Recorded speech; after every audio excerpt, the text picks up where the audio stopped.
All right, welcome to the Triple Break, a podcast on the city of Final Fantasy, Opera Omnion JP. Yes, I actually got that right. So this is our second take on the first episode, which is going to talk about Alphinaud. Here's the picture of him, and he's from Final Fantasy XIV. He's a main NPC character that you're gonna interact with quite often. And just in case,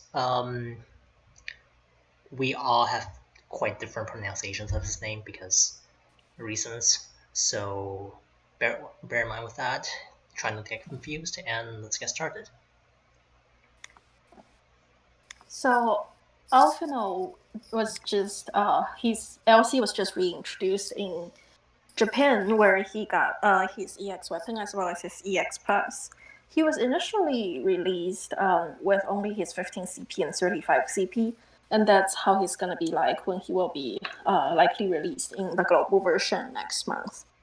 So with his only with his 15 CP and 35 CP, his main roles were basically party battery on his first skill, and then some sort of healing on his second skill.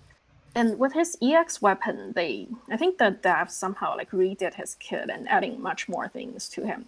And with his EX plus weapon, MLB, his main role becomes a primary offensive buffer, providing the party with huge attack and brave aura. And also, he gets access to a more powerful Brave Plus and HP Plus, which also makes him a good choice for a secondary magic attack in your team. Which, unironically, is pretty much the same thing Alphinaud was being pushed as when he was initially released, as a secondary healer and offensive. But the main thing that kind of was not too great was the skill 2, which, while it has a relatively high potency, it just doesn't do enough because of his low base attack stat, or at least coupled along with his passives and his meager 35% attack aura. Before we go on, since we are talking about potencies, one thing we are going to try to do with this podcast is to provide accurate factual information. So here are Alphabet stuff listed on screen. Read it if you want. It will be up there as a reference. So yeah, keep going. So I think I was going to talk about how his HP plus with his Moonstone self buff is relative. He usually caps off based on the Brave gain he gets, and while it doesn't do any shaving, it's pretty okay. But when you compare his auras to someone like Ramza, who pretty much, assuming the character in question you're trying to buff does not have a generic attack buff, he gains 80% attack over Alphinaud's 35% attack aura, which generally is a huge difference.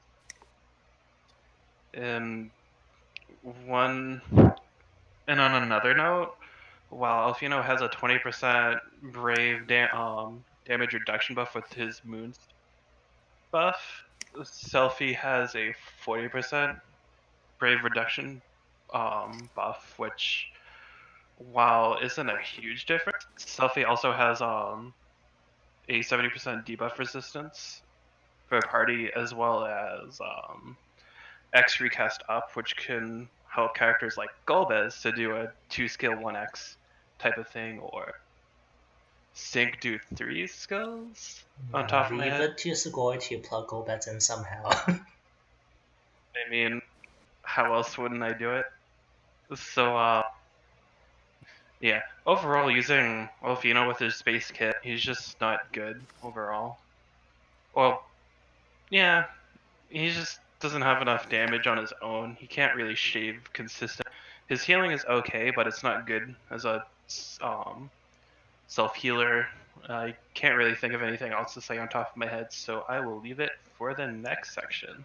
Well, before we go into the next section, the main thing that's plaguing him went along with his release is that he was released with his 35 CP weapon in the era of late Cosmos, where everyone and their friend is getting EX weapon.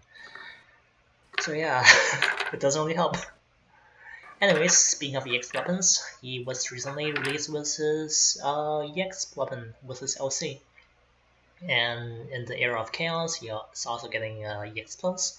So you can see on screen here, these are the numbers that are his EX plus numbers specifically.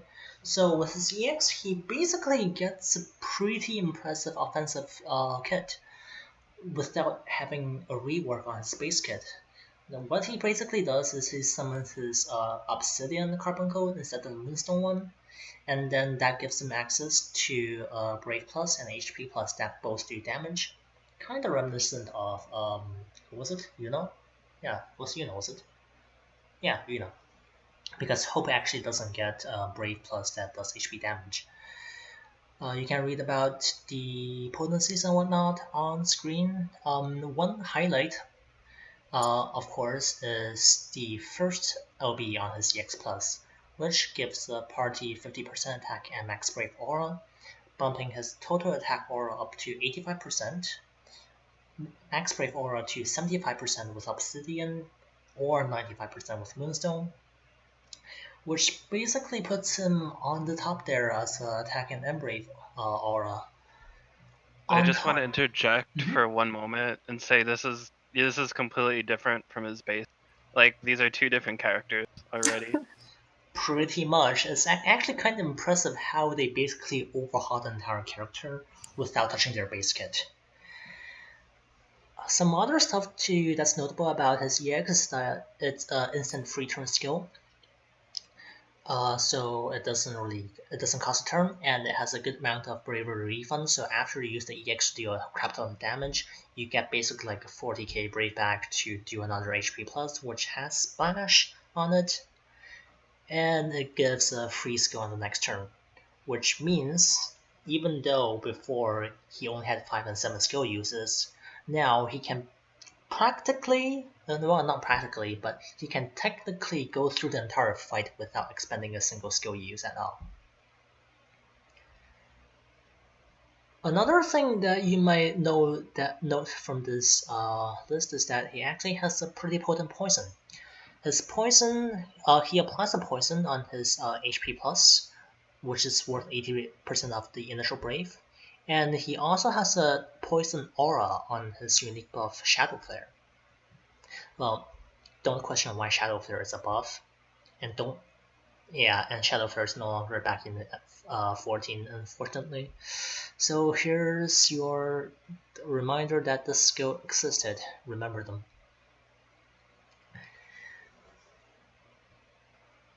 I'm gonna interject randomly again and just stress the importance of 120% Eye Brave poison. Basically, if an enemy wakes up at 100% Eye Brave, they'll go back to 0. And if they do an HP attack, it'll just be based on how much brave damage or brave gain they do before they attack, effectively reducing it to 0. And you can also pair him with Sarah for another unique poison with her EX. So basically, the enemy won't be getting any brave at all. Most likely, you are going to want to be using Alphinaud as his MLB form because it's just you're already going to invest 1 ingot to get his 50% attack and max brave aura anyway, so you might as well go in the full way. I can pretty much assure you it's quite worth it. But if you're somehow just getting his base EX without any ingots to spare, I believe Marco is using him as base EX, so how about you give that a rundown? How does he feel? Yeah, sure. Sure. So I think I'm going to actually make a very quick reference to his base kit without his EX. I didn't play Final Fantasy XIV, but I think the summoning carbuncle is like Alphinaud's thing. So in his base kit, he summoned the white carbuncle, which is called Moonstone, whose kit is mostly it's like party battering, and they didn't really touch his base skill when granting his EX weapon, and his EX weapon gives him like an entirely new kit, which is a more offensive kit with the black carbuncle.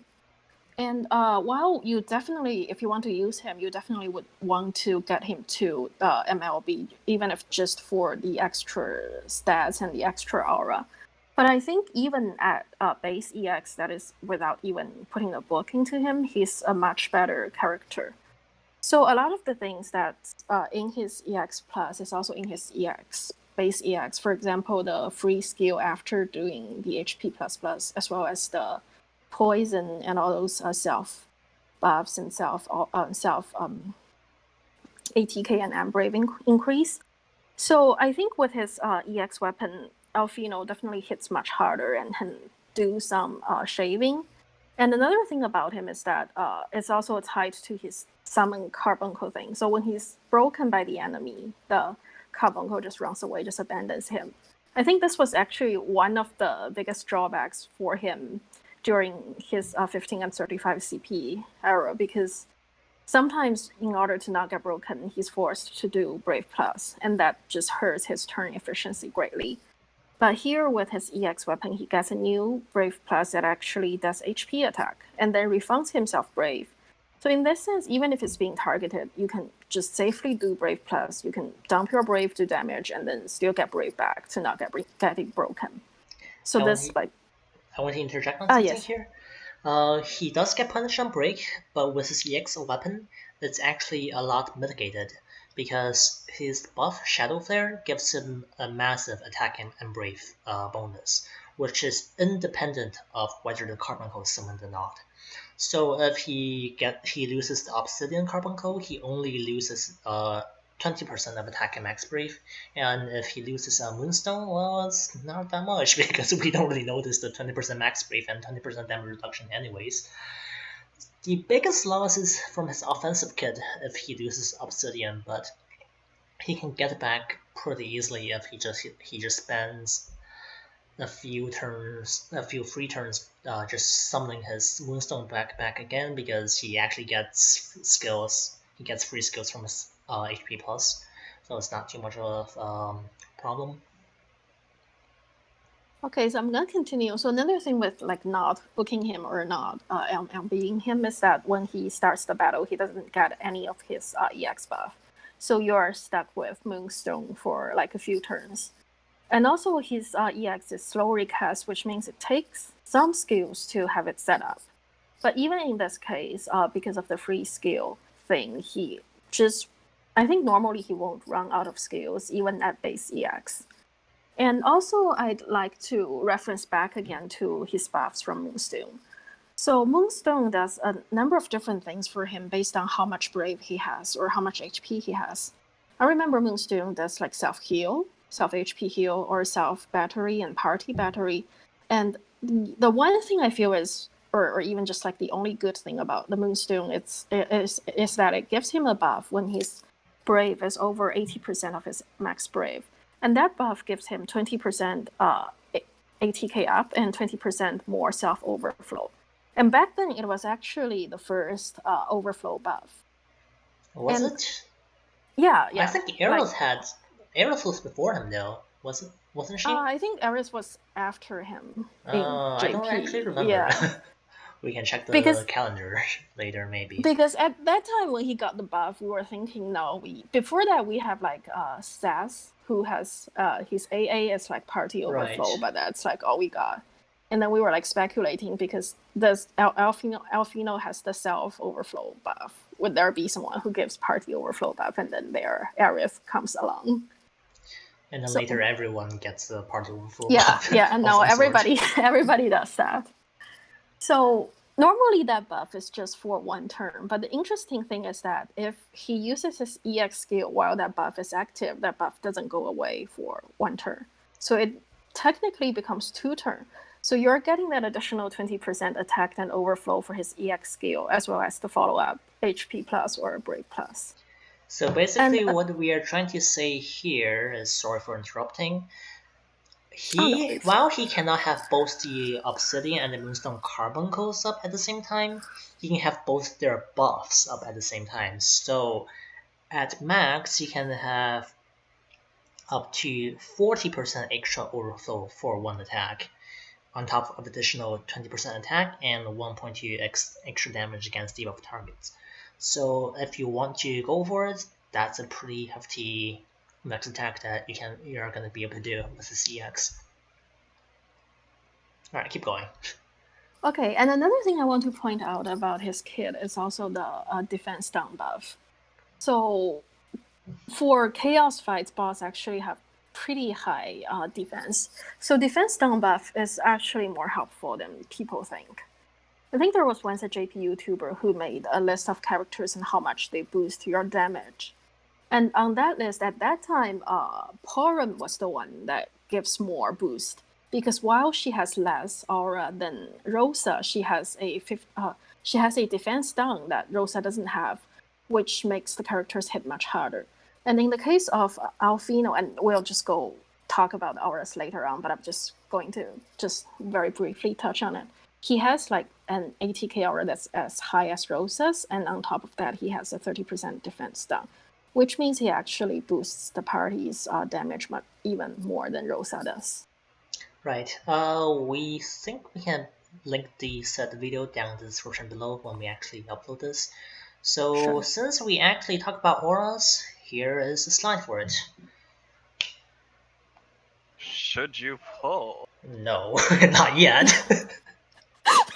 we kind of have this like structure here, by the way, even though like we are going way over time already by True. doing free form. So let's talk about like aura comparison. So auras, in a sense, they are basically party buffs. Well, they are invisible buffs to the party that raise their stats. So we just call them aura. Like in practice, like they are mostly in passives of like buff attack boost all, or in Rosa's case, her aura comes from her prey buff. And yeah, so here we have listed out a bunch of recent good aura characters, their attack, max brave, eye brave, if they give extra overflow. And just for good measures, I have also included a very, very subjective note on their healing and battery capabilities. So for example here, okay, I guess I'll keep talking for. Go ahead. For example, here, Alphinaud gets a healing rating of because like his skill 2 is only 20%, and his battery rating is also an because he actually has to go back to his Moonstone stance to be able to battery. And on the opposite end of the spectrum, we have, say, let's see who's here, Aerith, who has both good for healing and battering, but individually or speaking, she has less numbers.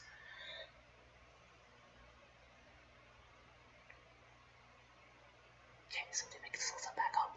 Yeah, I think so. If we just look at the chart, we can see that Alphinaud and Rosa, they have the same 80k aura, but in reality, Rosa has a condition on when you could enjoy that aura from her. So with her rework in JP, you have to be either below 50% HP or above 80% HP to enjoy that 85% attack aura. And in the case of Alphinaud, it's like much easy. You basically just need to have him on the field for that. And also, I'm just going to touch a little bit on the healing and battery part. I think for battery, there's also another thing that we can consider, which is like Brave Region. And in that case, I think some of the other characters might be better than Alphinaud as a battery, such as Sheila, or how do you pronounce her name? I think it's Arcielo, but I never played 11 myself, so we don't know. Yeah, while she only has battery on the HP Plus in Ascension mode, and on her MLB EX Plus, she has an interesting fast cast thing where it allows you to recover to initial break pretty fast. So it's sort of a different kind of battery. And on the topic of Alphinaud, he has a Brave Region attached to his additional ability, but I've actually never used it. So yeah, I brimstoned him and I never used that skill. Like even though it's technically free, like you can even make it freer by using a HP plus with it, but since he doesn't really give that much of a eye brave aura, so the region that he gives is not really that meaningful. It gives himself an additional like what? It gives himself additional like 7k at least eye brave per turn, but it's not that meaningful for the party unless you actually have another eye brave aura on the team. Yeah, I think I just used that skill when he's like when after using skill 1 he's at max brave, but he doesn't have the moonstone buff for the additional overflow, and then I don't want to use the skill 1 again, then I just use the additional skill. Okay, And that's because fair. it's a new turn, and then moonstone would just give him the overflow buff. Yeah. Yeah, Something I want to point out on this chart here is that you see on Ramza it says 30% plus 50% attack. The 30% is the aura, and the plus 50% is the generic buff he gives. Similar idea for Waka, but in Waka's case, that he's 40% is actually a 60% chance of granting the 40% extra attack on your team when using EX. In Sarah's case, the 50% is her generic buff, and the extra 30% is assuming that you have perfect artifacts for her. So yeah. Oh, and another thing on the healing part, I think for Alphinaud, I'd say his healing was pretty bad during the Cosmos era with only his 15 CP and 35 CP, mostly because he only heals 20% of the part of your max HP, and he has a quite limited number of skill uses. So in HP damage heavy fights, he runs out pretty fast. And right now, I think with his EX, the problem becomes slightly better because of the free skill. So you can basically do HP plus 1 turn and skill 2 1 turn, and HP plus another turn and skill 2 another turn. So in this way, yeah, you can do much more healing. But still, I think it's more because it's only 20%, and because of the fact he doesn't really have like HP regen on his kit, it's still sometimes not enough for HP damage heavy fights. Right, that's why we say that Alphinaud is a secondary healer instead of a primary healer. Okay, so Go, what were you gonna say? So to add to the secondary healer / not being a good solo healer, I pretty much agree to that. Having used him in the Blackened Will raid, he just can't really do anything on his own in terms of healing because the boss basically does AoEs that pretty much takes a little bit more than 50% of your party's health, like every 5 to 6 turns, and let's say he does it 10 times on average. Basically, Alphinaud can't really handle that type of healing output at all. So for context, the raid he's talking about is the Blackened Will, which is the end boss spoilers for the Act 1 of the story scenario. Later around New Year in JP, he came. Actually, was it New Year or was it Chapter 2.5? Yeah, that was the New Year. He comes back as a raid for a Awakening wave, which while the raid boss loses the HP healing that's present in the normal version of the fight, it becomes much more HP damage heavy. Anyways, I think we have covered the aura part sufficiently for a discussion on a singular character. We might go in depth about auras like another episode maybe. So right now let's talk about the pros and cons of Alphinaud.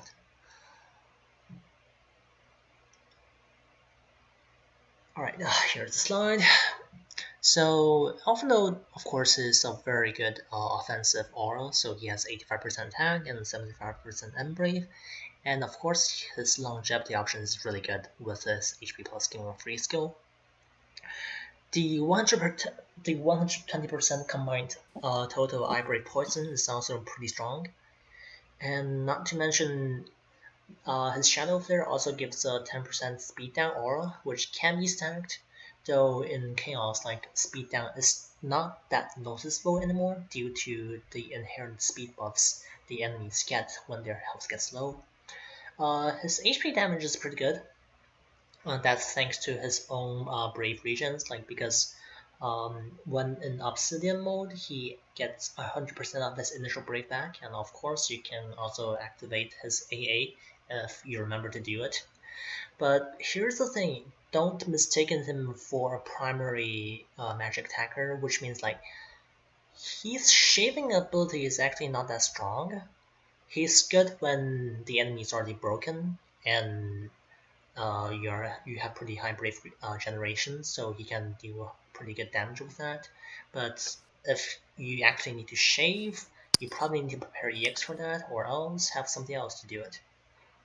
And lastly, as mentioned previously, he has options to do healing and battery if he switches back to his Moonstone mode. But that comes at a cost, so which moves on quite nicely to the cons. Something else talk because I'm tired. So for his cons, his Moonstone buff can get pretty weird when you consider its condition. So basically, he'll do a variety of things based on his eyebrow, and you don't really have a way to control it well. So that always kind of becomes a risk of chaos, of stuff unplanned. Oh, I'm just gonna. Go on. Yeah, I'm just gonna jump in real quick about the Moonstone thing. And there's also this weird thing that like Moonstone acts before the turn starts. So for example, if you have like strong Brave regen in the party, it doesn't matter because Moonstone is going to think, you don't have enough Brave. I'm going to give you Brave first. And then the Brave regen will kick in. So a lot of the time, after Moonstone batteries Alphinaud, he'll get the regen, which is just like completely lost. So I feel it's a not very good design for his character. Right, so they probably know that, so Obsidian made it a lot easier. There's no conditionals on what Obsidian does. Obsidian just gives you the Obsidian buff for 3 turns, and then every turn he batteries you for 100% of your Eye Brave. So yeah, keep going. As previously mentioned, he can't really juggle both auras at the same time, or both stances rather. And as stated, he pretty much needs more time to switch between those stances. And if you get broken, you just kind of sit there and wait to be able to do X again, or waste a skill 1, or a few skill 1s, depending on what you want to do and what your game plan is. Right, but at this point, Alphinaud does not have any glaring weaknesses that prevents him from being used in serious content. Actually, I think he's actually one of the more complex and interesting characters to use. That's because, let me find the slide. Alright, here. He has a pretty good variety of offensive options when he's in Obsidian mode that you actually need to make meaningful decisions about. So as you can see here, if you want, of course, if you're being targeted, you want to be able to use your Brave Plus to have some Brave refund so you don't get broken. But also, if the Obsidian has only 1 turn remaining, it's probably better just to use another skill instead. In addition, interestingly enough, all his offensive skills have different properties. The Brave Plus has the highest overflow percentage here. The overflow percentage here is calculated with the Obsidian buff considered. It doesn't consider the situation where you have both Obsidian and Moonstone's buff active, which is another 20% overflow. But that's a rare case, unless you actually go for it. That's a rare case, so it's not being considered here. So the Brave Plus actually has the highest overflow, but lowest single target potency. So it's useful for when you're already capped, you don't need a free skill, and you just want to do more damage. The Obsidian HP Plus is of course better for multi-targets because it has a 50% splash HP damage, even though it has a lower amount of overflow. And also debuffs and also grants a free skill, which is pretty nice. But you might be led to think, so why would you ever use energy drink then? Well, one reason is of course using the healing, and the second is actually a matter of EX recast. So normal skills gives more EX recast than Brave and HP pluses. That's the gist of it basically. And surprisingly, Energy Drain, despite having less hits, is actually the most potent single target attack of them all. So if your Alphinaud actually needs to shape something single target, Energy Drain is probably the best bet. Alright, then we have been going for almost 30 minutes now. And Slightly over yep, time. twice. I mean, like, we're kind of going freeform anyways. So on to the last planet topic, which is the $1,000,000 question of should you pull? Shall you pull? So, should you pull? As our It's answer is complicated. going to be, it's entirely up to you, and based on what you have. But I'll just consider it from my point of view, since I'm the only one here that does not have his X. Is the two things that have my eyes on Alphinaud is his 85% attack, because yes. To go more in depth about that, I can pair him with Ramza and then another third person that would need an attack aura, like let's say Kamari, who does not have a self attack buff in the form of like Ramza, and he can just use another aura on top of that, just so he can everyone in the party can just do a lot of damage, and everyone there has an Embrave aura. So silly stuff happens with Brave Regen, Battery, Poisons, Blind, all that fun stuff. Oh yeah, the second thing I wanted to talk about was Poison. I can pair him with Sarah with an additional attack buff to Alphinaud and another third person who doesn't self. I can also use Alphinaud with Golbez, who's generic self-attack buffs. He would pretty much fit with a lot of my comps and a lot of my favorite characters, and also he's pretty cool. In Heaven's Ward, which I kind of skip a little bit. So, Slightly. why didn't you pull? Aside from that, you don't have gems probably. For the attack and for the poison. I mean, like, why didn't you pull? Even though you're saying good things about him. Because I spent 55k on just Paladin Cecil. Okay, fair enough. I'm going. I don't have enough gem pulls to pity him. So I'm going the ticket route, and I might maybe do gem pulls depending on who's releasing next month. But I need to save for Garland in case his new weapon comes out on November. No, that's all speculation at this point. So, Marco, why did you pull?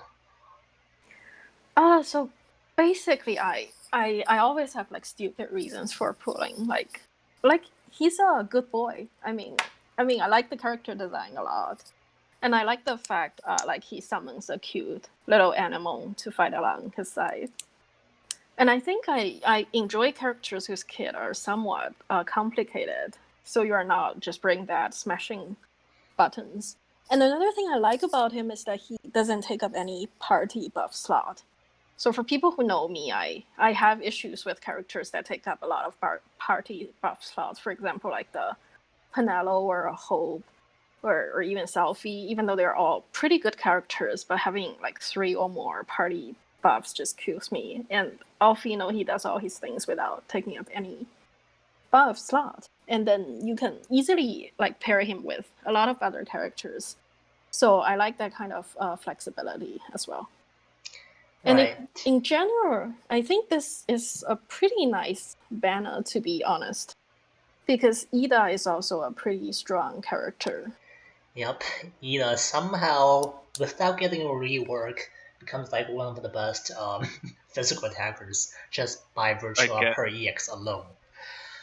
But we're not going to talk about her this episode because like it's going on for 34 minutes at this point. Like I can kind of like use the Loki's meme, like we have been following for over 30 minutes. What do you want to say? Sorry. It's just that Celeste is there and Celeste is big.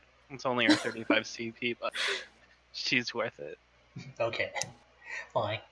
Okay, do we have anything else that we want to add? I guess not. Yeah, I Not think much. this is pretty much it. I can't Pretty believe we much. actually talked for 35 minutes unscripted, sort of. All Anyways, as planned. that's going to be the end of this podcast. I think we loosened up at the end. Hopefully, it's not too chaotic. And I guess we will see you in the next episode, whatever we decide to record and whenever that comes out. Yeah.